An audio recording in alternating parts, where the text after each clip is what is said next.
Hello' everyone, আপোনালোকৰ সকলোৰে ভালনে? আজি দুটা পাৰ্চেল আহিছে। আচলতে ছোৱালীজনীয়ে অৰ্ডাৰ দিছিল বোলে, গমকে পোৱা নাছিলোঁ। খুলি চোৱাৰ পিছত দেখিলোঁ যে চিডছ এণ্ড নাটছৰ পেকেট। আৰু তাইক সোধাত ক'লে বোলে এতিয়া বয়স বাঢ়ি অহাৰ লগে লগে এনেকুৱা ধৰণৰ খাদ্যবিলাক খাব লাগে, শৰীৰৰ কাৰণে ভাল। আচলতে খাওঁৱেই, কিন্তু সন্তানে দি দিয়াৰ কাৰণে আমেজেই বেলেগ। কাৰণ এজনী ছোৱালী যেতিয়া তুলি তালি ডাঙৰ দীঘল কৰি হিয়াৰ এটুকুৰ অংশ এখন ঘৰলৈ উলিয়াই দিবলগীয়া হয়, তেতিয়া আচলতে মাক দেউতাকৰ যথেষ্ট কষ্ট হয়। সেই কথাটো ভাবিলে এতিয়াও মোৰ অকলে অকলে চকু পানী বৈ যায়।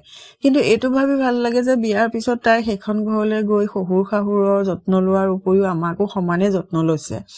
দুইখন ঘৰ সমান্তৰালভাৱে তাই চলাই নিব পাৰিছে। এইখিনি ভাবিলে আচলতে মনত আনন্দ লাগে বা গৌৰৱো অনুভৱ হয়। যেতিয়া এজনী ছোৱালীয়ে এগৰাকী সফল বোৱাৰী বা এজনী সফল জীয়াৰী হ'ব পাৰে, তেতিয়াই আচলতে মাকবিলাক ছাকচেছ হয়। সেইটো ভাবিলে ভাল লাগে। আৰু সেইখিনিয়ে, আৰু আজিলৈ আহোঁ, বাই।